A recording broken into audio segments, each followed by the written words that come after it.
Global Affairs Analyst Phatey joins me on the news to discuss this. Thank you very much for joining me at this point. What would you say about Facebook's decision to ban Donald Trump's account indefinitely? It's a proper decision. It's right. It's not even a matter of thinking. It's just the right thing to do. Donald Trump is not an ordinary person. He has been the world's most powerful man by virtue of being the president of the United States. That means everything he does or everything he says has a certain amount of power and influence. And at that point in time, in America, people were deeply divided, and it was very important to get him out of the way as far as national security was concerned and as far as peaceful transition and cohesion in this country is concerned. Trump remains unapologetic about what he has done. So giving him the platform to come back to re-echo those sentiments means that they are only adding fuel to the existing racial fire that has been happening in this country. But America prides itself as a country that is open to democracy and open to criticism. But this is, it looks like this doesn't actually sit well with anyone. You know, we can talk about, for example, the American Constitution, freedom of expression, which is your First Amendment right here in this country.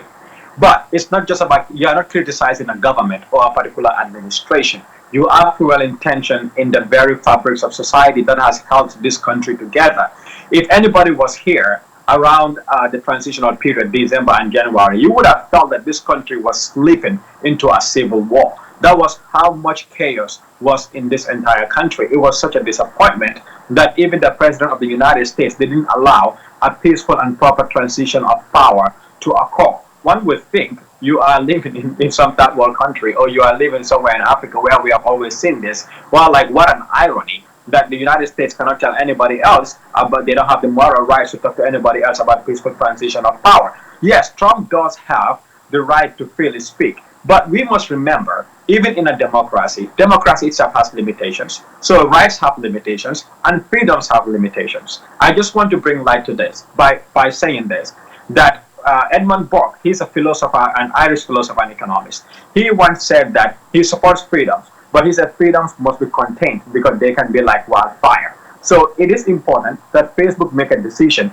that would contain the wildfire that Trump was pretty much creating. Banning someone, it's most times not indefinitely. Why is this different? Why is Facebook banning Donald Trump indefinitely? And for looking at your statement on on freedom, that's not absolute. This also might be seen as entrenching into someone else's freedom of association, freedom to speak his mind.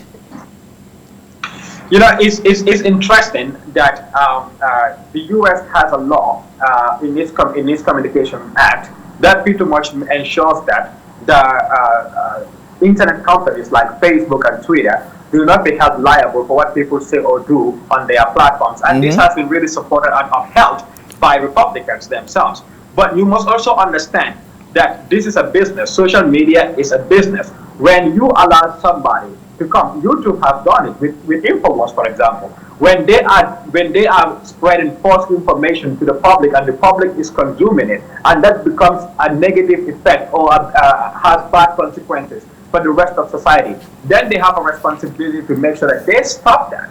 And that is, if they don't stop that, that could be bad for their business, because people, a lot more people can withdraw from their platforms as well. And they don't want that to occur. So they must exercise some form of responsibility and show people that they do take responsibility for certain things, even if there are no legal consequences for it.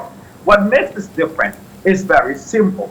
That is, it is Donald Trump. He's not like any ordinary person. Yes, while he has a right to speak, or the freedom to express himself, that right doesn't mean that we have to give out false information. That right doesn't mean that we have to fuel chaos. But many people will differ on that and say he didn't give false information. He did uncountable times. In the United States, every time a president says something, we fact check it. we fact check it every time, and he did. And while he is saying that he didn't encourage people to come out to the Capitol and interrupt a democratic process, he did. even his very big supporters like Senator Mitch McConnell, who is now the minority leader. Back then he was the majority leader in the Senate. Mitch McConnell was even not happy with him. A lot of people that supported him withdrew their support on that day. But isn't this setting a precedent? You're banning a former president from speaking even on social media. It means that you can ban, Facebook has more powers than even the American president at this point. Well, that's a good thing. And it's to send a message to every other president around the world that you are not above the law. If the US president can get banned, anybody can get banned. In fact, I am surprised that his page was not entirely taken down and put away because of certain information that has been on his page. You can still access his page on Facebook. So I'm even surprised his page is not totally gone. But to what end is all of this now? What was that? I said, to what end? He's banning his page, stopping him from speaking. To what end? Well, you know, look, he would come back. He may come back. And let me tell you, Trump, yes, he still has the opportunity to speak. He still has an opportunity because the media wants to hear from him. People still want to hear from him. Maybe we should be surprised he's living a little bit more of a quiet life. He's always been, you know, he's always been like this before he became president of the United States now. So why are we concerned about this time? You know, once you get a certain level of influence, it's very different. Before, what may seem as a reality TV star and somebody who just walks around and do things. This was a man that we underrated. Everybody in this country underrated and said that he would even win an election. He can't even win the Republican primary. With everything he has done and said, he still won. With everything he has done and said, about 60 million to 70 million people still voted for him. That is how much power the presidency of the United States has additionally given this man. So there's a message to be sent out there, which means you have a right, but your rights cannot turn a country into a chaotic place. And that's pretty much what is happening right now. He may be allowed to come back, but we know he's a very proud and arrogant man. That is, when he is allowed to come back on Facebook, would he ever even go on Facebook and say something?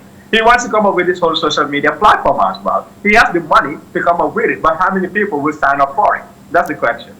But does it stop anything? Because at a point he had to open his own platform to disseminate information, and he has the office of the former president. Well, you know, it's interesting how things go here in the United States. Having the office of the former president doesn't mean you are as powerful anymore. In fact, you do get a former president of the United States would get consulted on certain things, including certain national security information and advice. You continue to play a very good role in government.